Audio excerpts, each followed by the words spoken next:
Philosophy में, हाँ जी। जो आपका विषय जो नया नहीं है, हाँ जी। फिर भी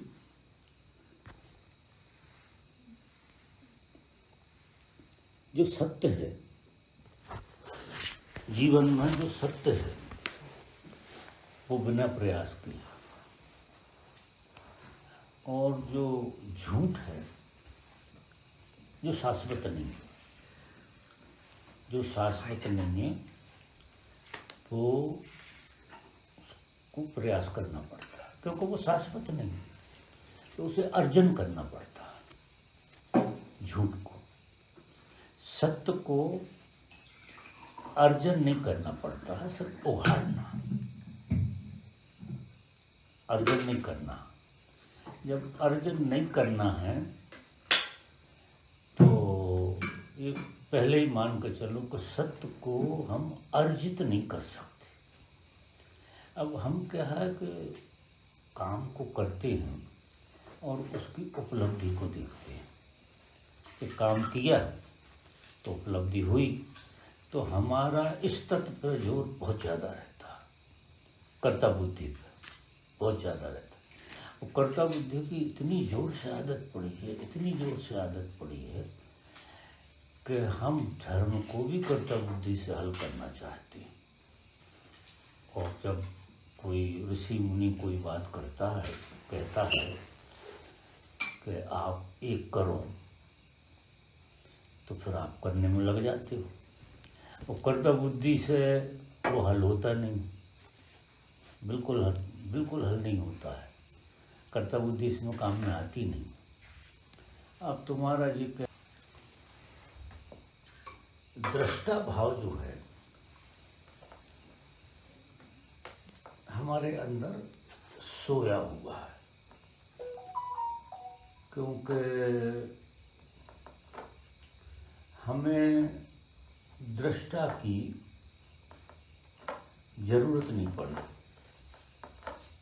कभी हमने समझा ही नहीं कि दृष्टा जैसी भी कोई चीज होती है, कभी हमने ये समझा नहीं कि दृष्टा जैसी चीज भी कोई अस्तित्व में होती है।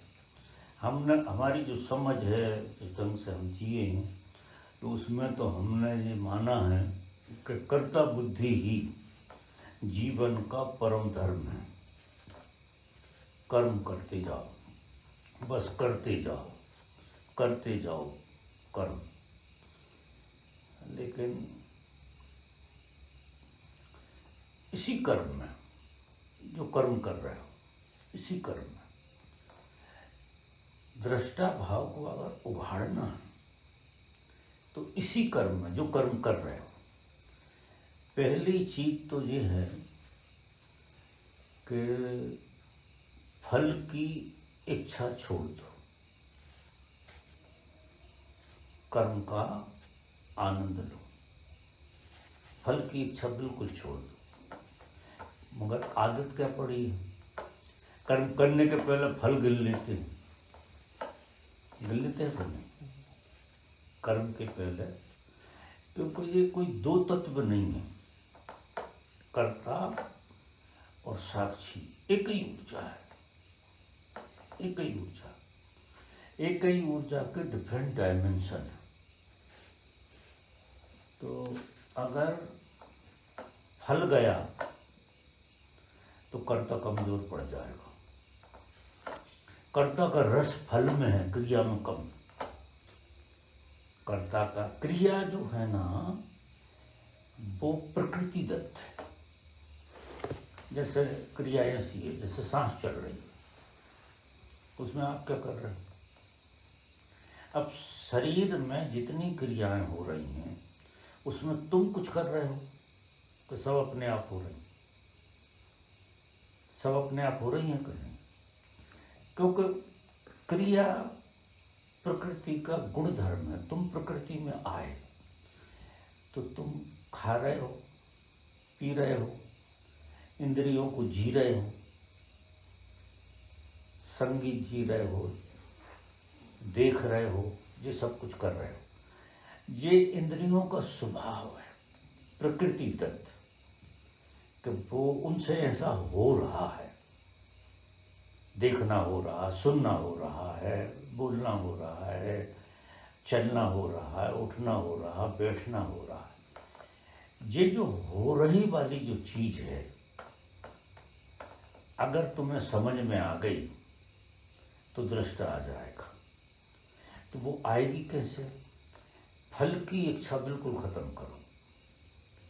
जो फिल्म में गाते हैं, कर्म करे या फल की इच्छा मत करे, वो जो गीता में कहा, कृष्ण ने कहा है कि तुझे कर्म करना, और कर्म भी तुझे के खाक करना, तुझसे हो रहे हैं कैसा, जैसा तेरा स्वभाव है। तू क्षत्रिय है तो क्षत्रिय का गुण धर्म है कि युद्ध करेगा, रक्षा करेगा, अत्याचार नहीं होने देगा। अब वो क्षत्रिय का गुण धर्म है। या कोई वैश्य है तो उसका एक गुण धर्म है कि वो कमाई करेगा। कोई शूद्र है, ऐसे कोई शूद्र वूद्र होता नहीं है, तो उसको उतना ही मजा आता है जितना ब्राह्मण को मजा आता है उपनिषद में, उसको सेवा करने में मजा आता है। कोई जो ऊंच नीच नहीं है, क्षत्रिय ब्राह्मण शूद्र, ये वृत्तियां हैं। और तीनों वृत्तियां, चारों वृत्तियां जो है ना, वे एक सी ही हैं, क्योंकि वे जगाने का आयोजन है पूरा का पूरा।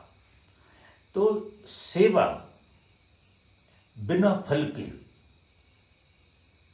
अगर आप कर रहे हो तो करता नहीं आएगा, और करता नहीं आएगा तो जो कर्ता में ऊर्जा लगी थी वो साक्षी बनकर खड़ी हो जाएगी। साक्षी को अलग से दृष्टा बनकर खड़ी हो जाएगी वही ऊर्जा, क्योंकि वो ऊर्जा फंसी थी कर्ता में, और कर्ता से कुछ हो नहीं रहा। मजा ये देखो, वो तो होने से रहा है, वो प्रकृति का खेल है, और संभावनाएं आपकी ब्लू इम्प्रिंट है, आपके भीतर पड़ी हुई हैं, उनको प्रकृति सहयोग करती है। तो जब वे संभावनाएं जो भीतर पड़ी हैं उसको तुम ये मानते हो कि मेरी इच्छाएं हैं, मेरी इच्छाएं हैं, जब वे पूरी होती हैं, अगर तुमने मानी कि मेरी इच्छाएं, वो तुम्हारी संभावनाएं जिनको प्रकृति सहयोग करके पूरा करती है, वे तुम्हारी संभावनाएं, संभावना को तुमने इच्छाएं मान ली। समझ रहे हैं मेरी बात? तो इच्छाएं मानने से क्या हो गया? फल घुस गया, क्योंकि इच्छा पूरी होना चाहिए। अब इच्छा अगर पूरी नहीं हुई तो आपको तकलीफ हो जाएगी, और इच्छा पूरी हुई तो आपको सुख हो जाएगा। लेकिन आप कर्म से बंध गए, क्योंकि आपको समझ बैठी नहीं। अगर आपने ये मानी कि मेरी इच्छा पूरी हुई, तो फिर कर्म और जोर से करो कि यार और कर्म जोर से करें तो और फल मिलेगा, और वो ऐसा करते करते तुम फंसते चले जाओगे। दृष्टा कभी आएगा नहीं, और तुम अकेले कर्ता में उलझे रहोगे, ऊर्जा अकेले कर्ता में रहेगी। तो व्यक्ति को फल की इच्छा बिल्कुल छोड़ देना चाहिए। चाहे वो धंधा करता हो, चाहे वो सेवा करता हो, चाहे वो रक्षा करता हो, और चाहे वो उपनिषद का ज्ञाता हो, उपनिषद बांटता हो, ब्रह्म ज्ञान बांटता हो, लेकिन इन चारों में अगर करता है तो ये चारों चीजें दोषपूर्ण हो जाती हैं कर्ता की वजह से। और कर्ता अगर नहीं है तो वे चीजें जो है ना आपको जागृति में फेंकेंगी, क्योंकि वही ऊर्जा दृष्टा बनेगी, सेम ऊर्जा है। तो इन तत्वों को दो मत मानो, ये एक ही तत्व है। तो कोई जानने वाला भी तो होता है बाबा पीछे है? कोई जानने वाला भी तो हमेशा खड़े रहता है पीछे, जो जानता रहता है सब चीजों वो को। जानता है, तो उसका उदय कब होता है? लेकिन उदय तो उसका है ही, क्योंकि जान तो रहा ही है, लेकिन कर्ता ने उसको दबा रखा है, कर्ता बुद्धि ने। तो आपको जो करना है वो कर्ता बुद्धि के लिए करना है, जागृति के लिए नहीं करना। जागृति को तो कुछ करने की जरूरत नहीं, और कर्ता बुद्धि में से फल निकालो आप, तो जागृति बहुत बढ़ जाएगी। इनडायरेक्ट है वो करना, डायरेक्ट नहीं है। कर्ता बुद्धि नहीं, आप कर्म आपसे हो रहा है, आप कर रहे हैं, ये भ्रमणा ही गलत है। पर उसमें तो गलत कर इसलिए रहे कि आपने पहले से, आपके अंदर प्रकृति ने पहले से कुछ मांग रखी है, कुछ संभावना रखी है, कुछ होने की बात रखी है, तो वो होने की बात जो है ना वो आपको करवाती है, कर्ता बुद्धि से करवाती है। जबकि वो आपकी उमंग अगर आपके हिसाब से वाकई सही है तो चीज़ हो जाती है। अगर कर्ता बुद्धि से करते हो तो आपकी हर उमंग पूरी होना चाहिए, हर बात पूरी होना चाहिए। नहीं होती हर बात पूरी। क्यों नहीं होती? कि हम हिप्नोटाइज हैं, हमें ये भी पता नहीं है कि हम क्या मांग रहे हो, क्या हमारी ज़रूरत है, हमें तो ये भी पता नहीं है। अगर हमारी मांगी हुई चीज़ें सब पूरी हो तो हम पागल हो जाएं, क्योंकि हम बहुत सारी चीज़ें जहर मांग लेते हैं।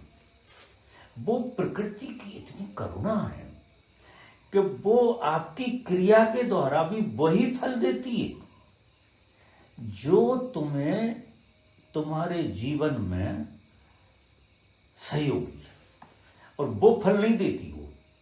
और कभी धोखे से वो फल आ जाए तो तुम्हारा निपटारा करने वाला है वो फल। तो कर्ता बुद्धि फल की इच्छा से मिट जाएगी। तुम ऐसा कर्ता बुद्धि को नहीं मिटा सकते। बहुत पेचीदा है मामला, लेकिन अगर तुम समझो तो सरल भी बहुत है। शायद इस तरह से तुमने कभी सुना भी नहीं होगा कि फल की इच्छा जैसे ही मरी कि कर्ता बुद्धि। अब शास्त्र कहते हैं कि कर्ता मत बन अकेला। अब ये आधा सत्य बोलते हैं शास्त्र। वे ये भी कहते हैं कि फल की इच्छा मत कर, वो तो हम सुनते नहीं हैं। हम क्या है कि कर्ता वाली बात मान लेते हैं तो उससे लड़ने लगते हैं कि हमें कर्ता नहीं होना। तुम कैसे निपटोगे? उसी चीज से कैसे निपटोगे? तुम्हें दूसरी, क्योंकि एक चीज दूसरी चीज से जुड़ी होती है, जो जगत का नियम। फल छूटा के करता गया, क्योंकि वो तुम्हारी मांग से नहीं हो रहा। अब तुम्हारी मांग का कोई मतलब नहीं है। तुम्हारा फोकस जो मांग पे था, फल नहीं है तो मांग भी गई, फल नहीं है तो वो मांग भी गई। और जो सच में आपकी जरूरत है वो पूरी भी होगी। तो ना तो आप सुखी होगे किसी चीज के पाने से, और ना आप दुखी होगे, क्योंकि कुछ हुआ ही नहीं है। वो आपके नेचर के हिसाब से हो गया। जो जरूरत थी वो नेचर के हिसाब से, जैसे भूख लगी तो रोटी खा ली, और प्यास लगी तो पानी पी लिया। वो नेचर के हिसाब से। उसमें तुमने क्या किया? भूख लगी और रोटी खाई तो तुमने कुछ किया कि भूख की वजह से हुआ। अगर प्यास नहीं लगी तो तुम क्यों पानी पियो? अब तुम कहो कि तुमने पानी पिया, तुमने कुछ किया, पानी पिया। अब पानी तुमने पिया कि प्यास ने पिया? लेकिन तुम्हें लगेगा तुमने पिया। अब वो करता आ गया। वो चीज एक प्रकृति दत्त घटना है। इस तरह से सब प्रकृति दत्त है कि आपको जो क्रिया घट रही है, जो जिसमें कर्ता का बोध हो रहा, फल निकाल दो, आप देखो मजा। अब फल की तो सोचो ही मत, क्योंकि कोई क्रिया बिना फल के होती ही नहीं। ये नियम है। तुम्हारे अंदर सांस की क्रिया हो रही है तो अपने आप प्राण आ रहे हैं। जिस तरह से प्राण मिलते हैं इस क्रिया से, उस तरह से हर क्रिया से कुछ ना कुछ होता है, क्योंकि क्रिया अपने आप में फल है। उसमें कर्ता की और फल की मांग की जरूरत नहीं है। क्रिया अपने आप में फल देती है। मेरी बात समझ रहे हैं? क्रिया ही फल दे देती है बिना कर्ता के। क्योंकि सांस, फिर लौट आओ, सांस बिना कर्ता के फल दे रही है कि नहीं? बिल्कुल बिना कर्ता के दे रही है। आप जिंदा रहते हो और आप कुछ नहीं कर रहे हो। जब आप सांस तक कुछ नहीं कर सकते और सब कुछ क्रियाएं घट रही हैं सांस की वजह से, जो मेन मशीन चल रही है, फिर तो पट्टे में पट्टे लगे हैं। जैसे एक होता है इंजन एक जगह, वो इंजन चलता है, वो इंजन एक पट्टे से दूसरे पट्टे में चढ़ जाता है, दूसरी चालू हो जाती, फिर तीसरे पट्टे में चढ़ जाता है। ऐसे इंजन एक चलता, पट्टे 10 चलते और 10 मशीनें चालू रहती हैं। 10 मशीनों को घुमाता है और मशीन एक चल रही है और ऑपरेट 10 जगह से हो रही है। इसी तरह से तुम्हारी सांस चल रही है और 10 क्रियाएं हो रही हैं, और सारी क्रियाएं उस क्रिया से हो रही है जिस क्रिया से तुम्हें कुछ लेना देना नहीं है, वो तुम्हारे बावजूद हो रही है। समझ रहे मेरी बात? तो फिर बाकी क्रियाएं भी तुम्हारे बावजूद हो रही है। तो आप कर्ता की क्या जरूरत है? जब मेन स्टेशन तुम्हारी अपने आप चल रही है, मेन स्टेशन, और वो मेन स्टेशन से सप्लाई हो रही है सब तरफ, और सप्लाई हो रही है उस चीज में आप कर्ता डालते हो, उसमें तो डाल नहीं सकते क्योंकि आपको ही दिख रहा है कि सांस तो अपने आप चल रही है। और दूसरी चीजें जो उसकी वजह से चल रही हैं, और वो तुम मानते हो तुम्हारी वजह से चल रही, तुम कर रहे हो। तो बहुत गहरे में क्रिया तो होगी, क्रिया के बगैर जीवन हो नहीं सकता, क्योंकि जीवंतता का बोध क्रिया से होता है। जो जीवंतता का बोध है वो अकेली सांस चलती रहे, कोई क्रिया ना हो तो जीवन का पता नहीं लगेगा। इसलिए जीवन का बोध बना रहे और आनंद बना रहे, क्रियाएं चलती रहेंगी सारी आखिरी तक, मरते दम तक आदमी को क्रिया चलती रहती है। फिर पावर हाउस बंद हो जाता, सब क्रियाएं बंद हो जाती। पावर हाउस में अब कुछ आ नहीं रहा, और क्या होता, पावर हाउस से डिस्कनेक्शन हो गया, और सांस में जो प्राण आ रहे थे वो जीवन डाल रहे थे। साधारण चीज नहीं है ये सांस, जिसकी हम कोई वैल्यू नहीं करते क्योंकि वो अपने आप हो रही। ये अद्भुत चीज है। अगर सच पूछो तो यही परमात्मा, अगर गहरे में तो ढूंढो ही मत कहीं। इतनी मोहब्बत से सांस ले को आने दो, उसके साथ इतनी मोहब्बत जुड़ जाए, तुम्हारी रिस्पेक्ट जुड़ जाए। हर सांस जहाँ जा रही है, हर आदमी जहाँ धड़क रहा वहाँ परमात्मा धड़क रहा। तुम कहाँ से धड़कोगे? परमात्मा ही धड़क रहा, तुम हो ही कहाँ। ये कर्ता बुद्धि जो है आ गई ना तुम्हारी, इससे तुमने अपने को कुछ मान लिया कि तुम करते हो तो फिर तुम हो कुछ। तुम मानोगे कि तुम कुछ हो क्योंकि तुम्हें ये बोध है कि तुम, और सब आदमी जो कह क्या शर्मा जी गजब किया आपने, अब आप आइडेंटिफाइड हो गए, धीरे धीरे हिप्नोटाइज हो गए कि शर्मा जी कर रहे हैं। शर्मा जी सांस नहीं ले सकते और शर्मा जी कर रहे हो, शर्मा जी मान भी गए। जिस तरह से भ्रमणाएं चलती हैं सारी, आदमी जो है जहां खड़ा है इतना सही है, 100% सही है। हर आदमी हिप्नोटाइज हो गया है, उससे भ्रमणाएं बहुत हो गई, और भ्रमणा सब तरफ से मिलती हैं। तो हर आदमी भूल को जी रहा है, और भूल को वो सच्ची मानने के लिए दूसरों से गवाही देता रहता कि तुम भी कर रहे हो यार, हम भी धंधा वही कर रहे हैं। वाकई यार धंधा में तो मजा आ रहा है, क्योंकि हमारा भी, फिर तुम सलाह भी दे देते यार, बिगड़ रहा हो तो हम थोड़ी सलाह दे देते। सब नाटक चलते हैं बाबा। जैसे ध्यान में हम बैठे, हम एक बोलने में ऐसा आता है कि हम अकर्ता में जा रहे हैं। ध्यान में जब हम बैठते हैं, साइलेंट सिटिंग हो या किसी भी अवस्था में, तो जब हम ध्यान में बैठते हैं तो ऐसा ख्याल आता है कि हम अकर्ता हो रहे हैं, हम अकर्ता में जा रहे हैं। हाँ, पर वहां भी क्रिया तो चली, जैसे विचार चलेंगे, क्रिया चलने दो। तो वो जो पीछे जो देखने वाला है, जैसे वो कई बार गायब हो जाता है, कई बार वापिस आ जाता है। गायब इसलिए हो जाता है कि तुम करता हो जाते, वही ऊर्जा करता होती है। वो ऊर्जा एक ही है, ऊर्जा एक ही है। ऊर्जा तो परमात्मा की, ऊर्जा ही परमात्मा है, ऐसे मान लो आप। परमात्मा ही ऊर्जा है, या ऊर्जा ही परमात्मा है, इसके अलावा कुछ नहीं। और ये जगत तुम्हें पूरा दिख रहा है, ये ऊर्जा है और कुछ नहीं। अगर इलेक्ट्रिक गति से जिस कमरे को फेंक दो आप, तो जब हम और आप सब इलेक्ट्रिक हो जाएंगे, तो मूल क्या है? अब तो साइंस ने सिद्ध कर दिया साइंस ने ये सिद्ध कर दिया कि सब ऊर्जा है, लेकिन साइंस जो है सिर्फ ऊर्जा में जो जीवंतता है वहां नहीं पहुंच सकती। इस रास्ते से जो जाता है ऊर्जा तक पहुंच जाएगा। आप ध्यान करते करते करते करते पूरे टूट जाएंगे।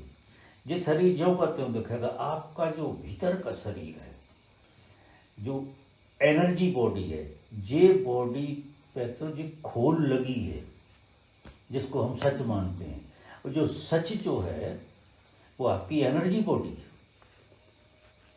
और एनर्जी बॉडी को प्राण चला रहा है, इस बॉडी को एनर्जी बॉडी चला रही है, और ये बॉडी उस बॉडी को सपोर्ट कर रही है कि बिखर ना जाए। ये ऐसा पानी को संभाल कर रखते ना बर्तन में, ये बर्तन है पानी को संभाल कर रखने का, इससे ज़्यादा नहीं है।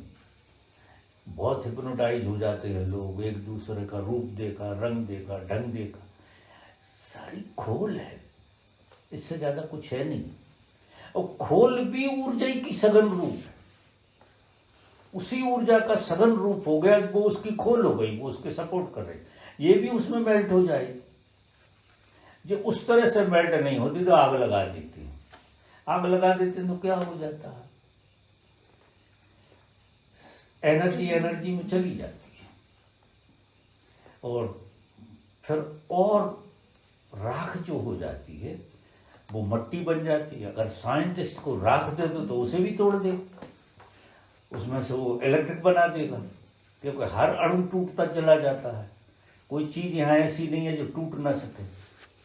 इलेक्ट्रॉन भी टूट गया, ऐसा खेल है कि नहीं? साइंस की दृष्टि से देखो तो बड़ा अद्भुत लगता है। तो ये फिर भी हम मानने तैयार नहीं है कि हम अपने आप को शरीर मानते हैं, और हम जो देख रहे हैं उससे हिप्नोटाइज हो रहे हैं। और है क्या? इलेक्ट्रिसिटी, इससे ज़्यादा कुछ नहीं है, सिवाय इलेक्ट्रिसिटी के कुछ नहीं।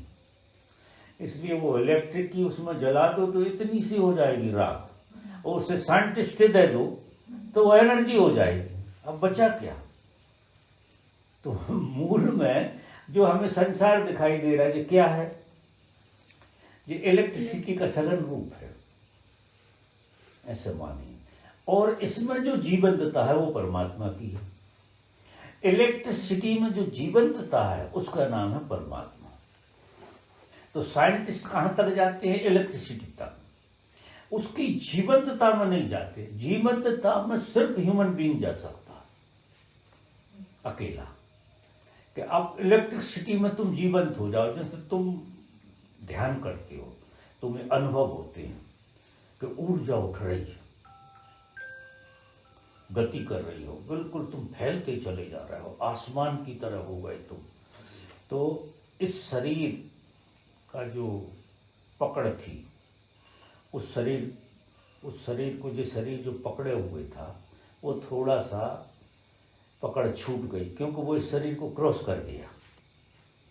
वो शरीर इस शरीर को, ये बैरियर नहीं हो सकता उसका। अगर जागृति डाली तो वो पिघलने लगता है। जैसे बर्फ थी और जागृति डाली तो वो पानी बन गया, और जागृति डाली तो वो भाप बन गया। यही शरीर। तो ये जब फैलता है तो इलेक्ट्रिसिटी हो जाती है पूरी की पूरी। फिर जागृति इतनी बढ़ गई कि वो उस इलेक्ट्रिसिटी में भी घुस गई। जो इलेक्ट्रिसिटी थी उसमें प्रवेश कर गई। प्रवेश तो उसका था ही, लेकिन बोध जब जगा तो वो भी बोधपूर्ण हो गई। और इलेक्ट्रिक बॉडी बोधपूर्ण हो गई तो आदमी एनलाइटन हो गया। इलेक्ट्रिक बॉडी दिख रही है जब तक तुम दृष्टा हो, तुम्हारा साक्षी जब तक जगा नहीं, तो तुम्हें इलेक्ट्रिक बॉडी, बहुत लोगों को लगता है कि बॉडी के बाहर आ गए, बॉडी फैल गई, ऐसे अनुभव सबको हो जाती है। लेकिन ये अनुभव होता चला गया और जागृति इलेक्ट्रिसिटी में घुस गई। क्योंकि जो जान रहा है कॉन्शियसनेस वो है। ये इलेक्ट्रिक बॉडी में कॉन्शियसनेस नहीं है, ये साइंस की तरह है। ये इटसेल्फ कुछ नहीं हो रहा है इसमें, ये आपके बोध से हो रहा, और आपके बोध से जो बॉडी चल रही, तो बोध जो है वो आपके अंदर चैतन्यता है, जो न चांद में है, न सूरज में है, न पृथ्वी में है, न आकाश में है, न तारों में है, मनुष्य में ही है वो चेतना। बाकी सब इलेक्ट्रिसिटी है, और इलेक्ट्रिसिटी बिना जानी हुई चेतना उसमें है, लेकिन बोधपूर्ण नहीं है। बोधपूर्ण चेतना जब भी होगी जब मनुष्य में होगी। तो जैसे ही इलेक्ट्रिक बॉडी में आपका प्रवेश हो गया, तो फिर वो कुछ और हो गई। तो जब वो और हो जाएगी तो जो सारा ब्रह्मांड इलेक्ट्रीफाइड हो जाएगा तुम्हारे लिए। अब तुम जिस चीज को देखोगे वो उसका रूप हो जाएगा, और उसमें आपको इलेक्ट्रिसिटी दिखेगी, और इलेक्ट्रिसिटी भी जीवंत दिखेगी। उसी का नाम तुम्हें परमात्मा के दर्शन होने लगे। तो पेड़ को देखोगे तो पेड़ खो जाएगा और इलेक्ट्रिसिटी हो जाएगी पेड़, और इलेक्ट्रिसिटी में चेतना घुस जाएगी, तो पेड़ को तुम परमात्मा की तरह देख सकते हो, परमात्मा की तरह दिखेगा, क्योंकि तुम हो गए वो। हम जो है वही तो दिखता है। अभी हम जो है ज्यादा से ज्यादा इलेक्ट्रिक बॉडी हो जाती है, जो है ही हम इलेक्ट्रिक बॉडी, और इसके बीच में साधना संपर्क तोड़ती है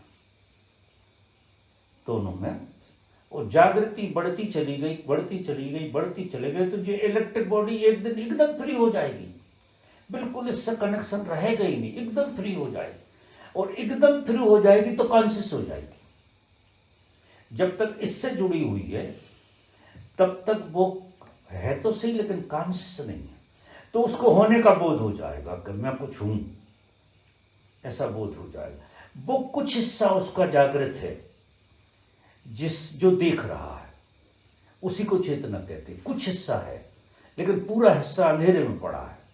इलेक्ट्रिसिटी तो है, लेकिन अंधेरे में पड़ी हुई। तो ये जागृति इलेक्ट्रिक बॉडी में जैसे घुसी तो चेतना प्रवेश कर गई। अभी भी किसी चीज को जीवंत करने तुम्हारा होना जरूरी है।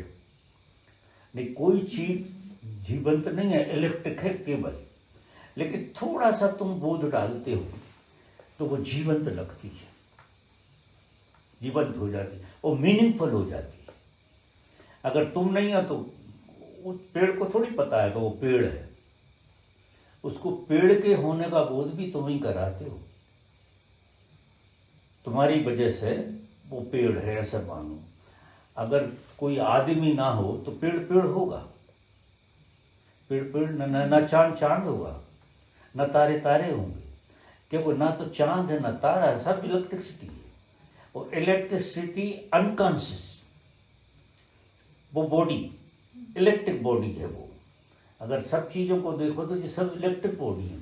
इतने ब्रह्मांड में तारे सितारे सब इलेक्ट्रिक बॉडी है। ये शुरू में गैस की तरह होते हैं और फिर सघन होते रहते हैं, और गैस कहाँ से आती है? वो इलेक्ट्रिसिटी का बहुत वो रूप है, वो इलेक्ट्रिसिटी है। माना सारा खेल इलेक्ट्रिसिटी का, ऐसे समझिए। तो इलेक्ट्रिसिटी क्या है? परमात्मा की देह है, और उसमें उसका प्रवेश है चैतन्य। तो चैतन्य की वजह से वो सब चीजें ठहरी हुई हैं। तो परमात्मा की देह कोई छोटी नहीं है। जो जितना ब्रह्मांड दिख रहा है ये परमात्मा की देह है, और उसमें वो व्यापक है। अब व्यापक है तो आकाश को पता नहीं है कि परमात्मा मुझ में व्यापक है, और न पानी को पता है कि परमात्मा उसमें व्यापक है, न धरती को पता है। मनुष्य में जो पांचों तत्व है, मनुष्य की चेतना जब मनुष्य के आकाश तत्व में घुसेगी तो उसके लिए जो आकाश पूरा का पूरा जीवंत हो जाएगा, और जब पृथ्वी तत्व में घुसेगी तो पृथ्वी जीवंत हो जाएगी। पृथ्वी में तुम्हें परमात्मा की व्यापकता दिखने लगी। अब तुम्हारी जो आंख है वो व्यापकता ज्यादा देखेगी और चित्र को कम देखेगी। तो तुम प्रेम में नहीं पड़ोगे, पत्ते पत्ते पत्ते पत्ते पत्ते पत्ते के प्रेम में पड़ जाओगे, क्योंकि सब तुम्हारे जैसा ही हो गया। जैसे तुम जीवंत हुए तो तुमसे सब जीवंत हो गया। बहुत बड़ा मिरेकल है जी, बहुत बड़ा अद्भुत मिरेकल है मनुष्य का होना। तो शुरू यहां से करेंगे, कर्ता और भोक्ता, ये तत्व दो तरफ से ऐसे घूमते हैं। कर्ता ही भोक्ता बनता है और भोक्ता ही कर्ता बनता है। अभी दृष्टा का अता पता नहीं, लेकिन कोई तत्व तो है जो कर्ता और भोक्ता दोनों को जान रहा है। भोक्ता का मतलब ये है जो तुमने कर्ता से फल की इच्छा करी थी, वो भोग, क्योंकि फल का मतलब तुम भोगोगे कि नहीं। तो भोग जो होता है ना वो फल, अगर फल हटा दो फल तो कर्ता बंद हो जाएगा, क्योंकि कर्ता भोक्ता पे निर्भर है। कर्ता भोक्ता बनता है इसलिए उसे और कर्ता होने में मजा आता है, क्योंकि कर्ता करता है और फिर भोगता है। तो हम क्या आगे कमाएंगे फिर खाएंगे। अब ये क्या चीज है? कमाएंगे या न कर्ता और खाएंगे या न भोक्ता, है कि नहीं? तो अब ये दो एनर्जी जो है ना दो रूप धारण करती है फटाफट। जैसे जो इलेक्ट्रॉन प्रोटॉन न्यूट्रॉन है ये एक ही है, ये तीन रूप धारण करता है। लेकिन जब ये होता तो ये नहीं होता, और वो होता तो ये नहीं होता। जब तुम भोक्ता होते हो कर्ता नहीं होते, जब कर्ता होते तो भोक्ता नहीं होते, क्योंकि कर्ता भोक्ता की दम पे खड़ा रहेगा और भोक्ता कर्ता की दम पे है। वो एक पेंडुलम बदलता रहता कर्ता भोक्ता का। तो फल की इच्छा खत्म हो गई तो भोक्ता खत्म हो गया। वैसे भोक्ता तुम्हें समझ में नहीं आएगा, लेकिन फल की इच्छा रिकॉर्ड कर रहे हो, हाँ चलो ठीक है, नहीं कर भी रहे हो तो मुझे कोई तकलीफ नहीं है, क्योंकि कई सूत्र मेरे को पहली बार निकलते हैं, तो मुझे वो ऐसा नहीं है, क्योंकि मैं सारे सूत्र मैं जान कर कहता हूँ, इसलिए वो मैं गवाही हूँ उसका, तो मुझे कोई ऐसा नहीं, मैं तो ऐसे ही पूछ रहा हूँ। तो आप अब हाथ में क्या है, थोड़ा बहुत जो आपकी हाथ में भी नहीं कहें, समझ में जिसे तुम समझ सकते हो, वो ये समझ सकते हो कि ये बीमारी है फल की इच्छा से, और फल की इच्छा भीतर से पहले उठती है, फिर कर्ता पैदा होता है, वहां से उठती है, फिर कर्ता पैदा होता है। कि वो भूख तो पेट से लगेगी, क्रिया बाद में होगी ना, पेट से ही, तभी तो उठ कर खाना बनाओ, भूख करवाती तुमसे। तो कर्ता भोक्ता पहले आ गया, भोग की इच्छा पैदा हुई तो कर्ता आया। अगर भोग की इच्छा नहीं है तो कर्ता नहीं आएगा, कोई उपाय नहीं। क्रिया होगी, लेकिन क्रिया को कर्ता में डालने के लिए भोग की इच्छा से काम होता है। शायद समझ रहे हो क्या? तो हाथ में क्या है, फल छोड़ दो। तो अब ये चीज भी काम आती है कि भगवान के भरोसे छोड़ दो। अब ये क्या करती है, भगवान के भरोसे छोड़ दो, फल की तरफ ध्यान नहीं जाता, क्रिया की तरफ। अब क्रिया तो होगी तो कर्ता नहीं बनेगा। फिर कहते हैं गुरु पे छोड़ दो, तुम काहे को झंझट में पड़े हो। तो गुरु औषधि का काम करता है कि आपने गुरु पे छोड़ दिया तो जो हो स्वीकार कर ले, जो हो स्वीकार नहीं। तो इससे क्या हो जाएगा, तुम्हारे अंदर धीरे धीरे धीरे धीरे फल की इच्छा खत्म हो जाएगी, क्योंकि जो देगा उसकी मर्जी होगी। तो कहो तेरी मर्जी पूरी हो, सिंपल सूत्र है ये कि तेरी मर्जी पूरी हो, जो गुरु की इच्छा। अब आपको समर्पण कर दिया तो एक रास्ता समर्पण का है जो बड़ा जबरदस्त रास्ता है, उससे भी कर्ता टूट जाएगा। और कर्ता क्यों टूट जाएगा कि उसकी इच्छा पूरी हो गई, तो जो तुम्हारी इच्छा से तुम कर्ता बन रहे थे वो बात खत्म हो जाएगी, वो बीमारी मुड़ जाएगी। तो मालिक जैसा करेगा ठीक है, गुरु जैसा करेगा ठीक। तो परमात्मा तुमने देखा नहीं जो समस्या है, तो फिर तुम्हें गुरु पे ही श्रद्धा काम आएगी। इसलिए इस रास्ते में बिना गुरु के यात्रा नहीं हो सकती, क्योंकि परमात्मा जो है अदरस हेयर पिन है। गुरु ऐसा है जो दिखता भी आदमी जैसा है और आदमी है भी नहीं, और वही तुम्हें मिटा भी सकता है।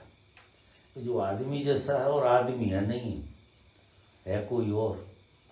तो अगर आपको भरोसा और प्रेम और समर्पण आ गया तो उससे क्या घटेगा कि वो करता कुछ नहीं है, वो कुछ भी नहीं करता। क्यों करे, क्यों करने की जरूरत ही नहीं है, सब कुछ है।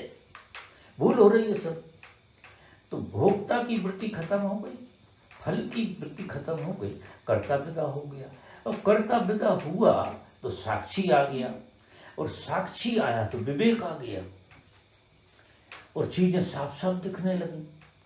वो ज्ञान तो में उदय होने लगा, क्योंकि विवेक तो सोया हुआ पड़ा था। और साक्षी आएगा तो लड़ाई बंद हो गई, द्वंद्व बंद हो गया। कर्ता में और भोक्ता में जो ऊर्जा जा रही थी वो खत्म हो गई, वो बिना मतलब की जा रही थी। इस मूर्ता पे हंसी भी आएगी कि ना हम करता थे ना हम भोक्ता थे। हमने मान लिया था कि हम भोक्ता भी हैं करता भी। घटना परमात्मा में घट रही, सब उसकी मर्जी से घट रही। तो साक्षी इतना प्रगाढ़ होता चला जाएगा, इतना प्रगाढ़ होता चला जाएगा, और उससे जगेगा विवेक। और विवेक जो है ना, जितना आनंद देता है, आनंद आता है विवेक में, बीच में आनंद नहीं आता। बीच में तो कर्ता भोक्ता के सुख दुख चलते रहते हैं। जिसे आनंद कहना चाहिए वो विवेक से आता है। तो कभी कभी तो गुरु की बात से काम हो जाता है। अगर तुमने ठीक से सुन ली, ठीक से जैसा वो कह रहा है, बिना एनालिसिस किए, तो तुम वैसे ही हो जाओगे। और किसी दिन ऐसा ही होगा। मैं हजारों बार हजारों तरकीबों से बोलूंगा, और साधना भी कराऊंगा तुम्हें, क्योंकि साधना नहीं करोगे तो आलसी हो जाओगे। इसलिए साधना मस्ट, वो तो करना ही। और साधना में फल की इच्छा नहीं करना, कुछ होगा जो भूल जाओ, क्रिया का आनंद लो। आप गुरु के सामने पे बैठे हो, इससे अच्छी और क्या बात हो सकती। और बोधपूर्वक बैठो, तो कोई क्रिया नहीं हो रही। अब क्रिया नहीं, कर्ता के साथ नहीं हो रही, और क्रिया तो हो रही। और वो क्रिया जो है ना आनंद बन जाएगी, क्रिया ही आनंद बन जाएगी। जो मिलेगा वो मिल, क्रिया से फल मिलेगा वो नहीं, क्रिया ही आनंद। समझ रहे हो, करने का ही आनंद मिल रहा तुम्हें, जो कर भी नहीं रहे। क्रिया जो जैसे आनंद मिल रहा है सांस लेने का, मिल रहा है करने। अब उसमें तुम क्या कर रहे हो, वो फूल जाएगा यार ज्यादा, फिर वो उसे पीना पड़ता है, वो बहुत गट्टा हो जाता है। That's all. अगर समझ में आई तो दो तो कहीं कुछ है ही नहीं, दो तो हमारे मन करता है दो हर चीज को।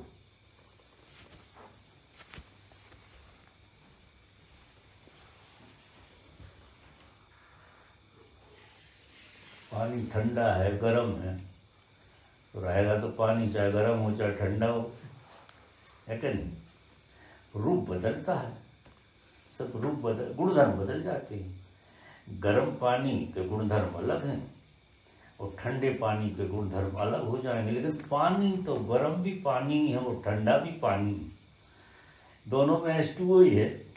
तो पानी थोड़ी बदल गया तो इसी तरह से ये चीजें बदलती रहती हैं, लेकिन गुण थोड़ी बदल गया। वो तो उपयोगिता के हिसाब से चीजें बदलती रहती हैं, बाकी गुण थोड़ी किसी चीज का बदलता। गुण तो वही रहेगा। वो चम्मच चाहिए आपको।